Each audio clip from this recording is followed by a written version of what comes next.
This happened when I was 10 years old. My dad took me and my cousin to Disneyland. Tom was maybe a year or two older than me. Even though we were cousins, he often cared for me like a big brother. That was our first time in Disneyland, hence we got blown up entering the fairy tale world. There were exciting rides everywhere, with all the Disney themes set up. We were so much overflown with joy that we got confused about where to start from. Tom and I were huge fans of science and tech stuff, so without wasting a second, we rushed to Tomorrowland. Every ride was full of fun. Other than that, we ate as much junk food as we could. That one day, Dad said yes to almost everything. We spent a huge amount of time scavenging the entire park as much as we could. To catch our breath, we sat on a bench near Alice in Wonderland. Dad got us ice cream, and it was a perfect weekend in the best way possible. I was enjoying my chocolate cone while looking around, trying to grab as much beauty as I could of that place, when Tom's voice broke my concentration. You know, there's a haunted mansion that is still said to be cursed. What? The sun was long gone. The entire Disneyland was glowing and dark, and Tom's words started to spook me out. I never enjoyed talking about ghosts and stuff. I still don't. Tom smiled and said, You don't know the story? What story? The one about the crying kid. No. Why? What happened? People say there was a woman who came to visit the haunted mansion with her little son on his birthday.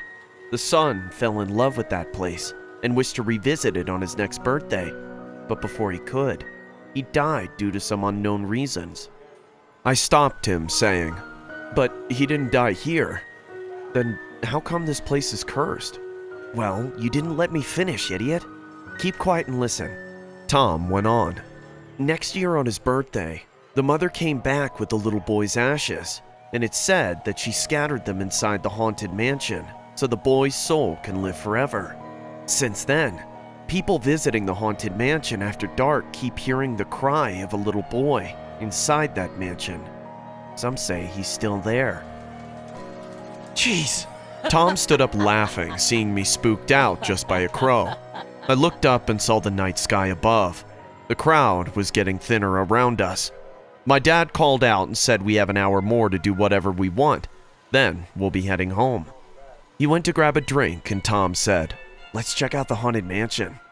Honestly, I would have not hesitated before, but after that creepiest story, I started having second thoughts. Seeing me pondering like that, Tom chuckled, saying, I didn't know you were such a chicken. Shut up! I'm scared of nothing. Then let's go. I noticed my dad walking away. I then looked back at Tom. He stood there with "you're such a kid" face, if that makes any sense, but whatever it was, he knew his story freaked me out. But eventually I decided to man up and go with him. There weren't many people around the haunted mansion. As we were about to enter, we only saw a crew member standing near the door. Welcome to the last ride of the day. The woman smiled and opened the front door for us. It was ironic enough that I am already freaking out by a crazy story and about to hop onto the last show of the night. The Haunted Mansion is a dark ride attraction. It features a ride-through tour in omni-mover vehicles called doom buggies, and a walk-through show is displayed to riders waiting in the line queue. As we entered the mansion through a doorway, we reached into the foyer, lit by a large, flickering, cobweb-covered chandelier and surrounding candelabras. The lighting and sound effects made me feel like I'd been taken back to the times of Count Dracula. Suddenly, a deep, resonant voice of an invisible spirit started speaking. When hinges creak in doorless chambers, and strange and frightening sounds echo through the halls, whenever candle lights flicker, where the air is deathly still, this is the time when ghosts are present, practicing their terror with ghoulish delight. Oh, this is gonna be fun, Tom exclaimed in joy. A pair of sliding doors opened, and after entering, we found ourselves in one of two similar octagonal rooms, which are large, slow-moving elevators with two sets of walls, the lower of which does not reach the ceiling. This room has very dim lights, making the entire setup quite scary. There were paintings hung on those walls and the sound effect going on. To take a closer look at the painting on the wall right next to me, I leaned on the wall. I was staring at the painting when a hand grabbed my t-shirt and pulled me. Without turning in that direction, I said in an irritated voice, "I'm coming, Tom, just let me look around a bit." But he again pulled my t-shirt, and I turned back to yell at him for irritating me when I found myself standing alone in that room. "Tom? Tom? I'm here! Hurry up, the ride is about to start!"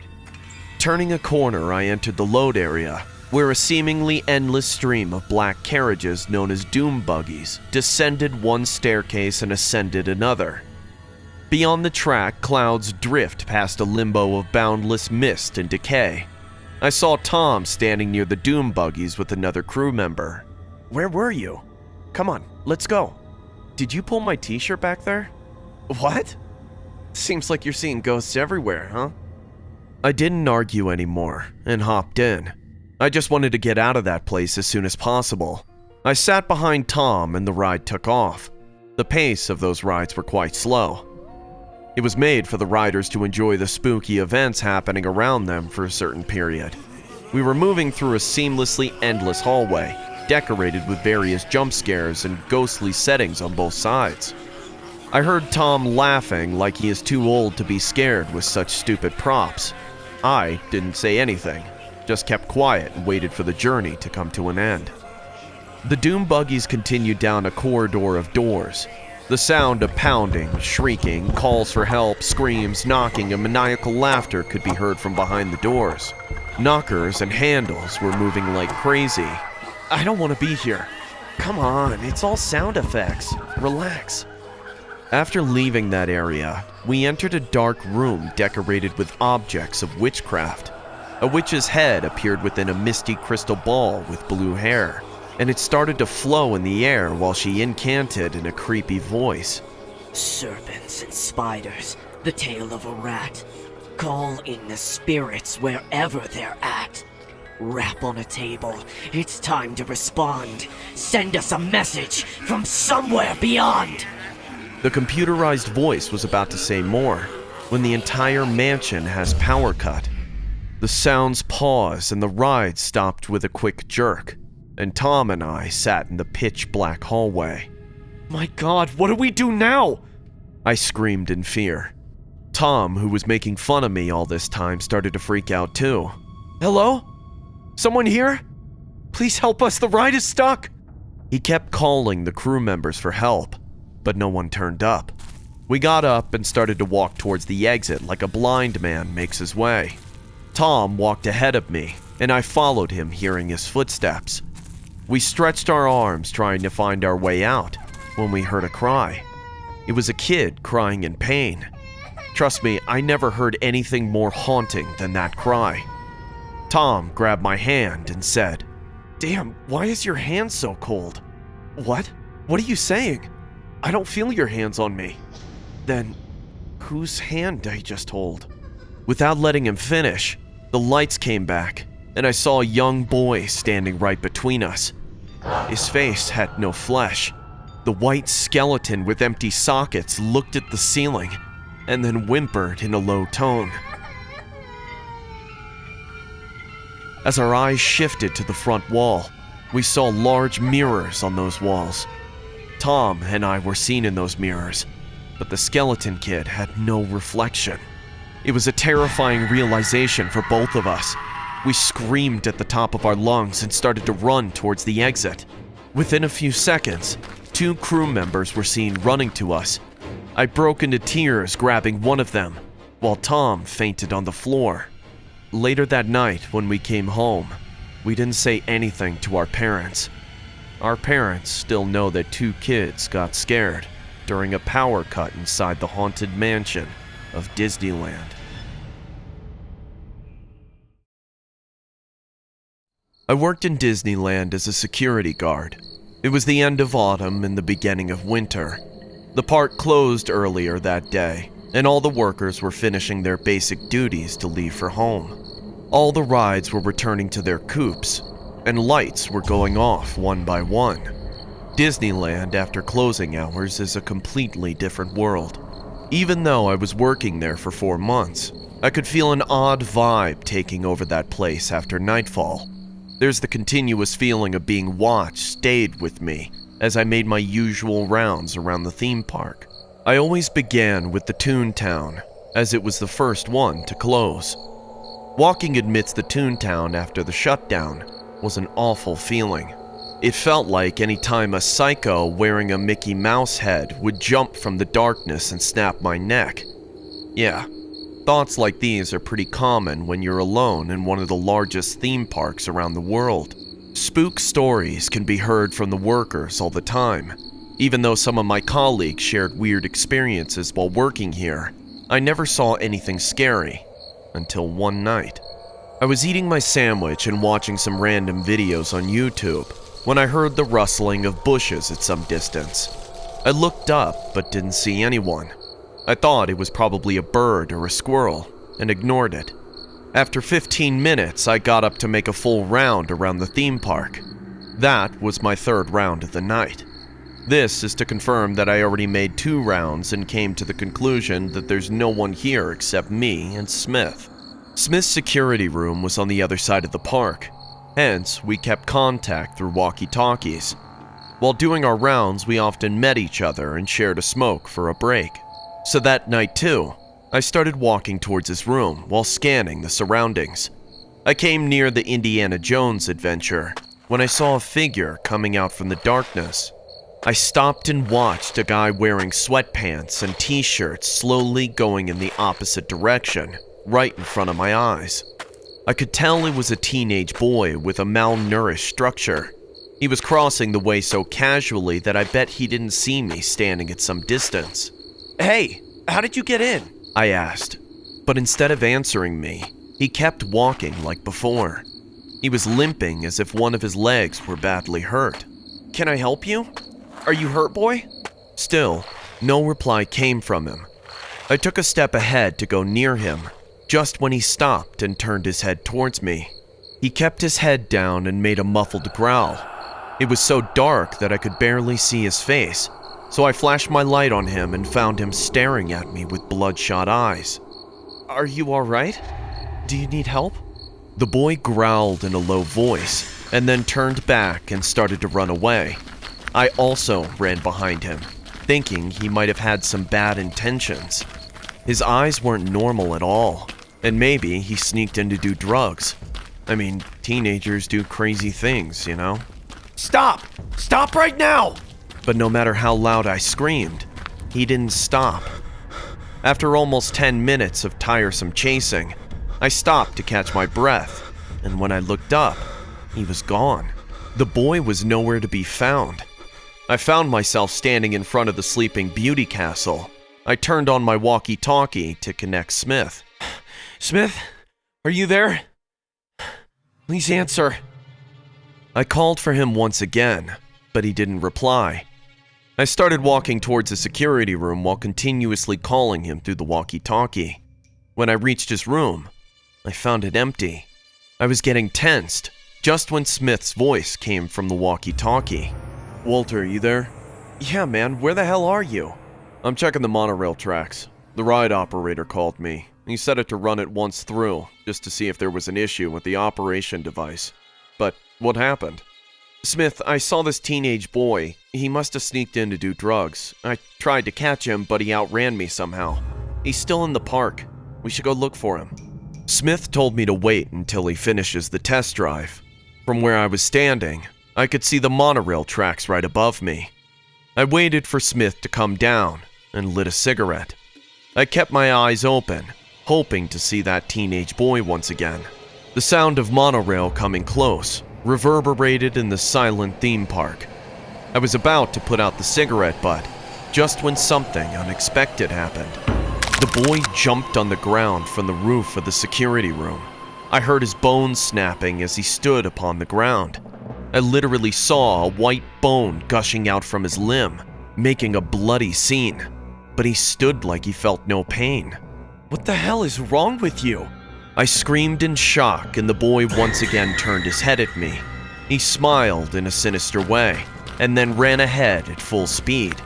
The pillar, attached to the ground leading to the monorail track, has small iron bars in it for the maintenance guys to climb up.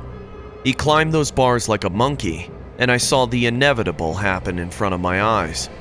As soon as the boy reached above the track, the speeding monorail rushed at him and ran over him in a wink. A spine-chilling growl took place, and I heard Smith pulling the brakes. The monorail stopped on the tracks, making a loud squeaking sound, and everything went silent. It took me some time to grasp the entire scenario. Smith started calling out for me while fumbling in fear. Who can think straight after running over a person, right? I slowly walked to the nearest halt and saw the monorail going backwards. After moving back from the spot where the boy was standing, Smith stopped the monorail and came out. His face was all pale, just like mine. We were sweating in fear. It was time to walk the tracks and discover the remains of that teenager. No one has to tell us that it's going to be bloodshed, with organs scattered everywhere. My heart was beating so loud that at some point I thought it would come out of my chest. Taking slow and tense steps, we went to the spot, and as we peeked to see what we were expecting, our eyes widened in horror. There was nothing on the tracks. No blood, no human remains, not even a footprint.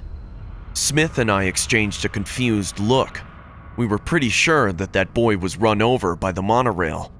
We walked the track twice, searching for some clue to define his mysterious disappearance, but we found nothing. Is this possible for two sane adults to hallucinate such a vicious scene without being under a state of intoxication? I don't think so. Smith and I didn't tell anyone about this. I changed my shift and Smith resigned after a week. I knew it was hard on him to continue working there after that night. Months went by until one day I overheard a conversation of the maintenance staff. I heard one of them mentioning a teenage boy sneaking inside the park after closing hours. I rushed to her and asked her what's the deal with this boy, to which she told me. In June of 1966, a teenager tried to sneak into Disneyland for a grand night by climbing a fence and crossing the monorail track. When he was spotted by a security guard, the teenager ran, but he was struck and killed by the monorail train. It is said that the ghost of the teenager can be seen at night, running alongside the monorail train. I wanted to share how true this tale is, but it's better to keep a little information with yourself sometimes. I've left the job long back, but whenever I imagine the scene of that boy jumping on the tracks, I get shivers, thinking he was already dead before he died once again, right in front of us that night.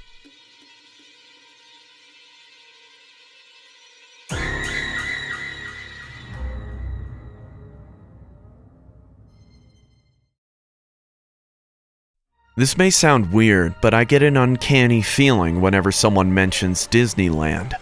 I used to work there as a ride operator. I started with the Space Mountain ride and later got shifted to Matterhorn bobsled. My job included ensuring safety measures, such as checking the seat belts and making sure each bobsled is running smoothly before the passengers arrive. I had a co-worker, and together we looked after the Matterhorn. For the sake of the story, let's call him Mark. Mark and I were a good team. No faults could ever escape our eyes. One time, a passenger was getting on a bobsled when Mark stopped him, saying he better go for the next one, as this one is missing a screw. We pulled the bobsled aside, and I did find a missing screw on the area where the wheels are attached to. When I asked Mark how did he know it, he replied someone whispered to his ears. I was a bit confused with his weird reply, but then he said it was just a lucky guess. I didn't think about it much, because he was working on the ride way before me, so these intuitions come in handy when you gather enough experience. Our duties also included checking the entire track after closing hours, looking for lost items. Sometimes people dropped off their things out of excitement of the ride, and we had to walk the entire track at night to make sure everything was in place for the next day. The differences between Disneyland in the day and Disneyland after dark were far from reality. A place that's never silent when the sun is in the sky suddenly turns into a graveyard of toys and rides after the closing hours. I still remember the first time when I walked the track with Mark. I could feel extremely cold air blowing inside the Matterhorn tracks. It was quite surprising because there's obviously no air conditioning inside these caves, and it was warm enough outside. Not just that, but there stood this one particular big cavern in the middle of the ride, with a burnt-out light. No matter how many times we changed the bulb there, it always stopped working after a day or two. Mark never bothered about any of this, hence I overlooked these matters too. Until one day, something really weird happened. I was walking down the tracks with a flashlight, checking for any item. Mark was way ahead of me. We were in the cave with no light. Even though I could see Mark, I could see his flashlight moving in the dark. I was thinking of increasing my speed to catch up with him when I saw something sparkling at the side of the track. As I flashed my torchlight on it, I discovered a bunch of keys. I crouched down to pick it up when someone whispered to my ears, "Move away, it's coming." And just then, I heard the noise of wheels squeaking on the track and saw an empty bobsled coming at me at full speed. I tripped over and fell on the track out of the sudden shock, screaming, "Mark! Mark!" I hit my chin, falling on the iron tracks, and blood came out. I still grabbed the wound with my hand and turned over to dodge that speeding bobsled. But it was gone. Mark came running. "What happened? What the hell?" He picked me up and we came out. I sat on a chair while Mark washed off the wound and put a bandage on it. "I'll check the track early in the morning. You must have tripped over due to the stones on the track. These electricians can never do a clean job. I told him repeatedly to clean the track after fixing the wiring inside the wall, but bloody hell." Mark went on rebuking the electrician guy for not cleaning the track after work, and I sat down quietly wondering what just happened inside. When Mark noticed I wasn't reacting at all, he asked, "Dude, are you alright?" "I don't know. I'm sure I heard someone. And that bobsled, it vanished." "What? What are you saying?" I took a pause and told Mark that I heard a woman's voice inside those tracks. I told him how she told me to move aside, and just then I saw an empty bobsled coming at me from nowhere, and I fell on the ground out of a sudden panic.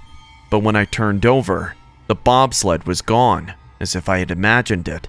But I heard the wheels on the track. How can I imagine such a thing? Mark's face turned serious all of a sudden, and I could tell he knows something that I don't. "What? What is it?" I think you're tired. You better go home and take some rest. The work pressure is getting to you, you know." "Please, I know what I saw. Mark, please tell me if you know something. Don't make me sit here thinking that I'm some kind of a crazy guy who hit his head." Mark exhaled a deep breath and said, "Look, man, I don't know how much of it is true, but these things started after the accident on the Matterhorn ride. People see and hear things that aren't there, but you'll get used to it, because shit happens, you know, and we should learn to ignore them. It's better that way." "What accident? What exactly happened there, Mark?" Summing up what Mark told me, 3 years back, a woman named Dolly took this ride. Dolly was a mother who went on the ride with her children. She was worried about them, so she undid her seatbelt and turned to look at them. The train went into a sharp decline while entering the big cavern, and she was thrown from the train onto the tracks. Before she could get up and move, another bobsled came at full speed, running her over. I couldn't speak for half an hour after hearing this. Suddenly, a question came to mind. "Mark, the day you guessed the screw missing in the ride, will you still say it was a lucky guess?" Mark patted my back and said, "You'll get used to her with time. She never hurts anyone, though. In fact, she helps me in every way possible." No, I didn't keep working there to get used to a woman's spirit that haunts a ride at night. Now I know why the light near the cavern always fuses out. Mark said the cavern is often referred to as Dolly's Dip by many coworkers.